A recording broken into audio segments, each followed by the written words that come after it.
Okay, let's jump right into this explainer. Whenever the word recession hits the news, the immediate reaction is almost always fear, right? We tighten our belts, maybe we panic buy a bunch of stuff, and we just brace for impact. But what if we completely flipped that script? Today, we're diving into some seriously profound source material, specifically Chapter 4 of The Laws to Achieve Eternal Success, to explore a totally different paradigm. We're going to look at actionable countermeasures against a recession, ways to transform all that economic anxiety into an absolute launch pad for your future. So here's the big question. Is a recession actually a curse, or is it a hidden opportunity? We default to anxiety, sure, but what if we've got it all wrong? It's a massive shift in perspective. When times are good, literally everything sells, right? Everyone looks successful. But a downturn? That is when the noise finally clears. It's this rare chance to strip away all the superficial fluff and focus on what actually matters, both for your personal growth and your business. Here's our roadmap for today. We're going to hit 1. The reality of recession. 2. The ultimate investment, yourself. 3. Rediscovering inner wealth. 4. Pruning the unnecessary. 5. Fulfilling true societal needs. And finally, 6. Planting future seeds. All right, Section 1, the reality of recession. Let's look at the paradigm shift that happens when an economic bubble actually bursts. The original source material frames these rough patches as a profound transitional period. A recession isn't just a sad little dip in a stock chart, it's a massive, structural transition in society. And transitions, well, they demand new challenges, not just cowering in fear. You see, holding on to outdated methods during a downturn, that only makes our insecurity worse. People rush to these traditional safety nets, stuffing cash under the mattress or playing it hyper safe. But relying on overly conservative financial moves right now doesn't give you security. It just gives you this sort of anxiety paralysis. We've got to break that paralysis. Moving right along to Section 2, the ultimate investment, yourself. Now, this is the source's absolute most powerful countermeasure. There is a super stark contrast between just leaving your money in a bank and actually investing in your own skills. The source text uses this fantastic phrase. It compares bank interest during a recession to sparrow's tears. Basically, it's incredibly tiny, practically zero. If you just leave your resources sitting there because you're scared, they just stagnate. But self-investment? Man, that compounds so rapidly. Let me put that into perspective. The text notes that investing, say, 1,000,000 yen into your own self-development can multiply its value many times over. Imagine taking that capital and using it to read, learn totally new skills, or snag some new qualifications. Because when the economy eventually recovers, and it always recovers, right? You aren't just sitting where you started. You're a high-value asset, and your worth has completely skyrocketed while everyone else was just kind of standing still. Okay, Section 3, rediscovering inner wealth. This is all about looking inward when the external economy slows down. Think about a booming economy for a second. Everyone is super focused on outward expansion, vanity, acquiring more and more stuff. A recession acts as a necessary brake on that crazy materialistic runaway train.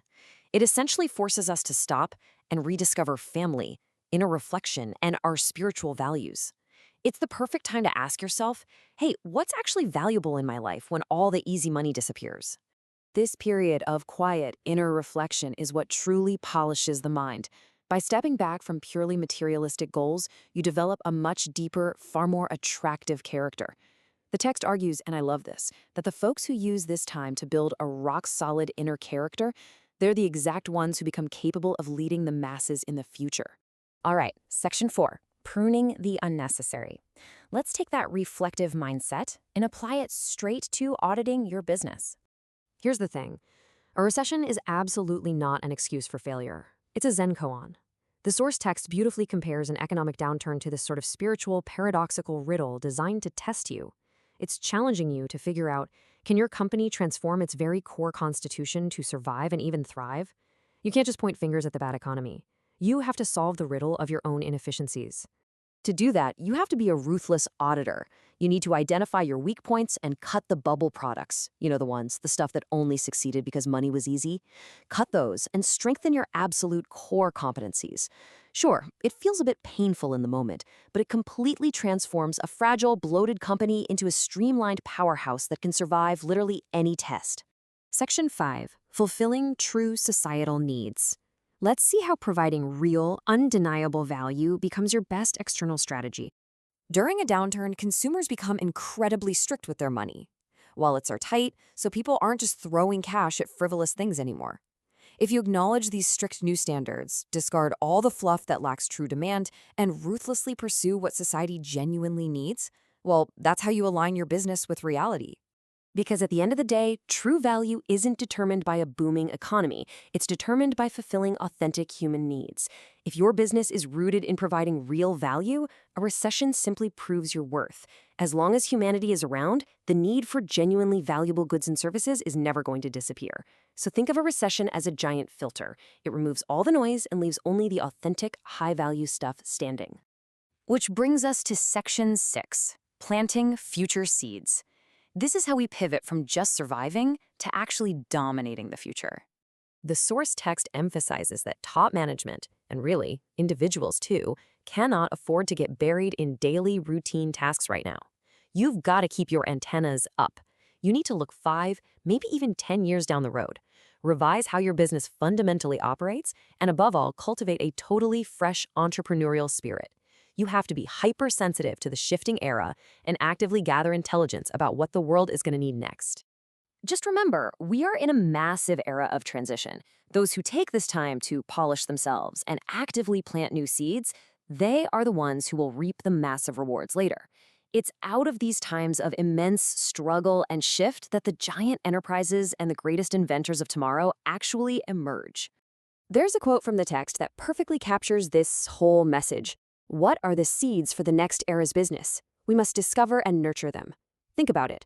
A recession is essentially winter. And what do you do in the winter? You don't just freeze and wait around. You diligently prepare the soil. You discover and nurture the seeds for the coming spring. By the time the economy warms up again, your seeds will already be sprouting while everyone else is just barely waking up. So as we wrap up this explainer, I really want you to chew on this. The external economy? Yeah, that might be totally out of your control. But your internal growth and your strategic clarity, those are entirely in your hands. So how will you use this profound opportunity to grow stronger for the next era? What specific seed of self-investment are you going to plant today? Let that question guide you, and go turn this time of transition into your absolute greatest advantage.